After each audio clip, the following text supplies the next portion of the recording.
ज़मीर TV देखने वाले तमाम दर्शकों का स्वागत है। हर बार की तरह इस बार भी हमारे साथ हैं डॉक्टर कबीर। आज डॉक्टर कबीर से जानेंगे अध्यात्म के बारे में, परमात्मा के बारे में और धर्म के बारे में। डॉक्टर कबीर, स्वागत है आपका। पिछले एपिसोड में हमने दिमाग की कार्यशैली के ऊपर बात की थी और आज मैं आपसे जानना चाहता हूँ अध्यात्म के बारे में, क्योंकि आपने कबीर जी के जो बीजक ग्रंथ के ऊपर बहुत काम किया है, अध्ययन किया कबीर जी की वाणी के ऊपर, और आप कबीर फाउंडेशन भी चला रहे हैं। और मैं चाहता हूं कि दर्शकों को आप थोड़ा अध्यात्म के बारे में भी बताएं। सबसे पहले गॉड, परमात्मा, अलग अलग नामों से हम बोलते हैं। कोई खुदा बोलता है, कोई रब बोलता है, और कोई परमात्मा में विश्वास रखता है और कोई नहीं रखता। आप थोड़ा इसके ऊपर रोशनी डालें। जी, सबका धन्यवाद, नमस्कार। जैसे कि हम बात कर रहे हैं स्पिरिचुअलिटी की जी, तो अध्यात्म को लेके हम पर्टिकुलर किसी एक टॉपिक पे बात करें तो ये भी गलत है जी। और अगर हम देखें कि सबको हम सेटिस्फाई कर सके, संतुष्ट कर सके अपने जवाब से, वो भी कहना गलत होता है, क्योंकि सबके अपने अपने व्यूज होते हैं। बिल्कुल। लेकिन अगर हम जैसे गॉड की बात कर रहे हैं या परमात्मा की बात कर रहे हैं, तो परमात्मा शब्द से ही हमें कुछ चीजें समझ में आना शुरू हो जाती है। ओके। जैसे परमात्मा का अगर हम संधि विच्छेद करते हैं तो संधि विच्छेद में हमें परम और आत्मा, ओके, दो वर्ड हमें मिल जाते हैं, परम प्लस आत्मा। इन दोनों के योग से बन गया परमात्मा। अब जैसे हम आत्मा पे जाते हैं, सोल पे जाते हैं, तो सोल है जो हम अब इंटरनल पावर्स की हम बात कर रहे हैं, क्योंकि आत्मा कहाँ है? हमारे अंदर। ओके। तो आत्मा हमारे अंदर हो गई, तो अपनी आत्मा को उस विशिष्ट लेवल तक लेके जाना, उसको परम उपाधि तक पहुंचाना, वही परमात्मा का एक रूप हो गया। जिसके बाद में हम कहते हैं कि नहीं, ये जो आत्मा जो थी ये परमात्मा में समा गई। मनुष्य का जो सफर है वही परमात्मा तक पहुंचने हाँ, वही उसके वहां तक पहुंचाता है। या हम इसको ऐसे भी समझ सकते हैं, जैसे परमात्मा के अलावा हम बोलते हैं ईश्वर। तो ईश्वर का मतलब हो गया ये जो हमारा जो स्वर जो निकल रहा है, ओके, इस स्वर में जो बोल रहा है यही ईश्वर है। खुदा का मतलब अगर हम देखें तो खुदा से हो गया खुद। तो खुद ही हम किस में चले गए? खुदा में। लेकिन इसके कैरेक्टर कौन कौन से होते हैं, हमें उनको समझना पड़ेगा।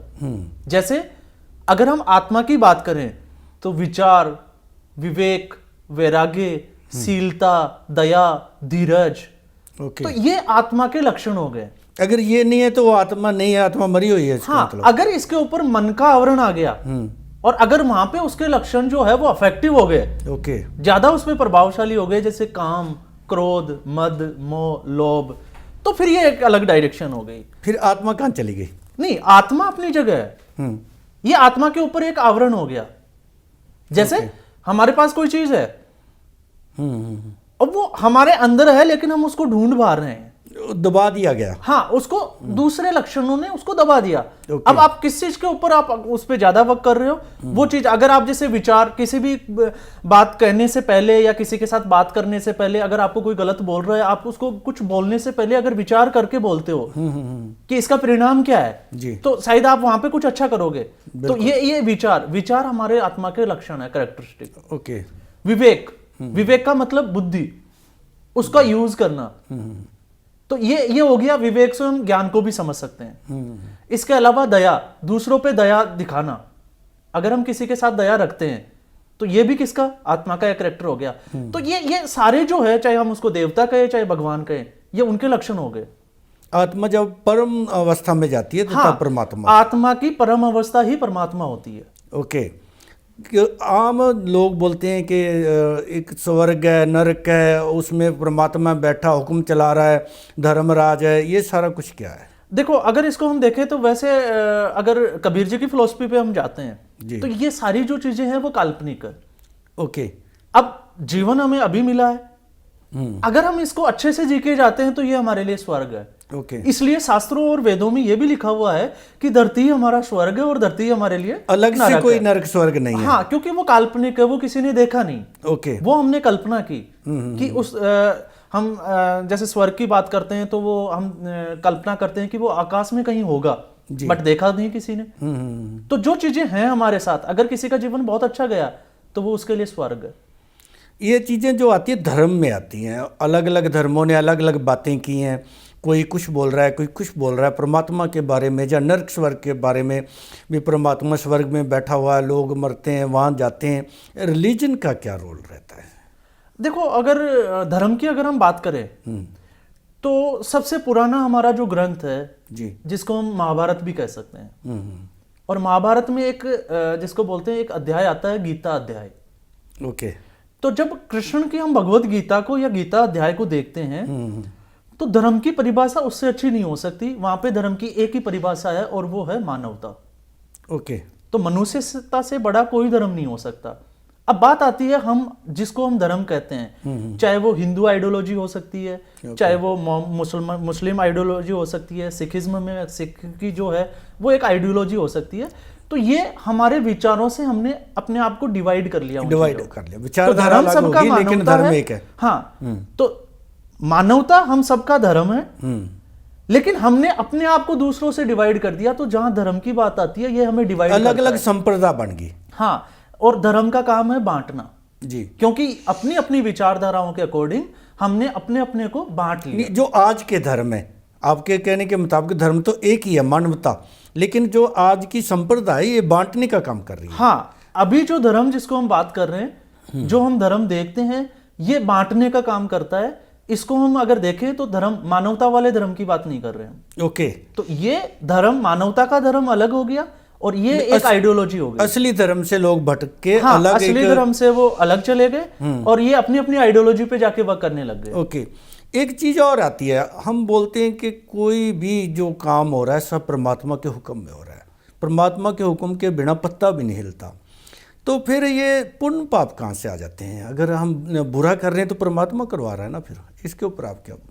देखो, अगर हम इसकी बात करते हैं कि पाप कर्म या पुण्य कर्म जी, तो ये हमारे कर्म का एक अकाउंट हो गया। ओके। जिसके हम खाता बही भी कह सकते हैं इसको। ओके। अब इसको हम ऐसे भी समझ सकते हैं कि जैसे आपके पिछले संस्कार क्या कहते हैं, इसको हम संस्कारों से जोड़ के देख लेते हैं एक बार। अगर हमारे संस्कार अच्छे हैं तो हम अच्छी फैमिली में हमारा जन्म होता है। ओके। ये जरूरी नहीं है कि हम अमीर फैमिली से बिलोंग कर रहे हैं या गरीब फैमिली से, लेकिन अगर हमारे संस्कार, पहले के कुछ संस्कार होंगे या हमारे पूर्वजों के कोई संस्कार होंगे, उनके कोई कर्म होंगे, ओके, तो हम सीधा इसको कर्मा से समझ सकते हैं। तो उसके बदौलत हम आते हैं और उसके बाद में जैसे कुछ जो लोग होते हैं उसमें कर्मों के अकॉर्डिंग, संस्कारों के अकॉर्डिंग कुछ अच्छी चीजें आ जाती है, और दूसरा अगर वो संगत में, एनवायरनमेंट से अगर कुछ चीजें होती है, क्योंकि अगर हम पूरी यूनिवर्स को देखते हैं तो, और परमात्मा से भी ऊपर अगर हम किसी चीज को जाके देखते हैं तो वहां पे प्रकृति जो है वो सर्वप्रदित है, वो हर जगह है और प्रकृति इन चीजों को कंट्रोल करती है। ओके। अब प्रकृति को हम समझ सकते हैं, जैसे प्रकृति में 5 तत्वों को हम ले सकते हैं, पृथ्वी, जल, वायु, अग्नि और आकाश। ये जड़ तत्वों में चले जाते हैं। ओके। और छठा जो है जिसको हम परमात्मा के उसमें जाते हैं, ये चेतन हो जाता है। ओके। तो प्रकृति ही परमात्मा का रूप नहीं मान सकते हम इसको, कि वो ही परमात्मा है जो प्रकृति का सारा सिस्टम चला रहा है? नहीं, प्रकृति अपना सिस्टम खुद चलाती है। ओके। जैसे ये मेरा जो शरीर है ये 5 तत्वों से बना हुआ है। ओके। फिजिकल जो बॉडी है, पार्ट है, वो 5 तत्वों से बना हुआ है। तो ये जड़ शरीर है जो हमें दिखता है। ओके। और हम लोग आइडेंटिफाई करते हैं, अच्छा आप कौन हो, अच्छा आपका नाम मुकेश है, आपका नाम सुरेश है, आपका नाम मनदीप है, आपका अमरजीत है। तो ये आइडेंटिफिकेशन हो गया। प्रकृति को चला कौन रहा है? हाँ, मैं उसी पे आ रहा हूं। जैसे हम नाम की बात कर रहे हैं तो ये एक आइडेंटिफिकेशन हो गया। कि आप, मैंने आवाज लगाई, अच्छा अमरजीत को आवाज लगाई, तो जिसका आइडेंटिफिकेशन अमरजीत होगा। जैसे हम आधार कार्ड की बात करते हैं, वोटर आईडी की बात करते हैं, लाइसेंस की बात करते हैं। लेकिन अगर कोई इंसान ये सोचे कि मैं कौन हूं, तो जब वो खोज करता है तो वो अपने अंदर जाता है, और जब अंदर जाता है तो उसको पता चलता है कि मैं भी एक सोल ही हूं। ओके। तो हम सब लोग क्या आए हुए, हम एक रूप में आ गए, मनुष्य का हमने शरीर धारण कर लिया, ये चोला जो था वो हमने धारण कर लिया। लेकिन अगर वास्तविकता में देखें तो सब लोग क्या है, सभी के सभी आत्माएं हैं। और जहां आत्मा की बात आती है तो सबके कैरेक्टर भी एक जैसे ही होते हैं, लेकिन उनका जो काम है वो जिस संगत में, जैसे हम कहते हैं कि शास्त्रों में पढ़ते आ रहे हैं, वेदों में भी पढ़ते हैं कि हमें साधु लोगों की या संत लोगों की संगत में रहना चाहिए। तो हम जैसी संगत में रहते हैं वैसी संगत हम सीख जाते हैं। अभी नेचर की बात आपने की, तो नेचर जो है इसके हिसाब से सारे लोग चल रहे हैं। बुरा जहाँ भला सब नेचर करवा रही है। तो ये एक गेम है उसकी नेचर की। देखो प्रकृति जो है वो अपने आप को बैलेंस बनाए रखती है जी। क्योंकि वो किसी एक प्लेडे पे काम नहीं कर रही। पॉपुलेशन बढ़ रही है तो कहीं ना कहीं जैसे महामारी भी चल रही है, ओके। तो वो उन चीजों को कंट्रोल कर रही है। जहां हम जैसे समुद्र की बात कर रहे हैं तो एक लेवल पे जैसे पानी जो है, हम बात करते हैं कि पानी का सूखा पड़ रहा है, तो एक जगह पानी बढ़ भी रहा है, समुद्र में अपना पानी बढ़ रहा है। ओके।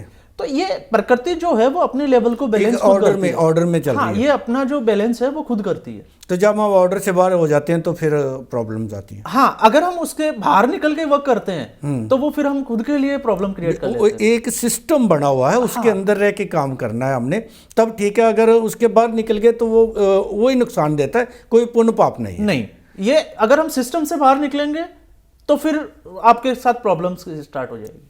अभी आपने बोला कि मर के जब जन्म लेके आता, तो मौत क्या कैसी प्रक्रिया है मौत की? देखो, ये जीवन की वास्तविकता है और वो दो चीजों पे आ जाती है कि अगर किसी मनुष्य का जन्म हुआ है या किसी प्राणी का जन्म हुआ है तो उसकी मृत्यु निश्चित है जी।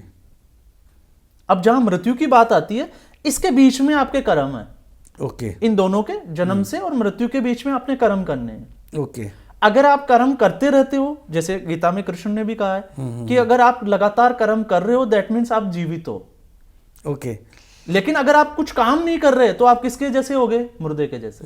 फिर आप मरे हुए समान हो जाते हो। ओके। तो यहाँ पे इन दोनों के बीच की जो स्टोरी है वो हमने तैयार करनी है, या इसको हम ये भी कर सकते हैं कि हम प्लेयर है, हमने खेलना है। नहीं, अभी मृत्यु की बात होगी, मृत्यु के बाद जन्म है, तो वो किस हिसाब से होता है?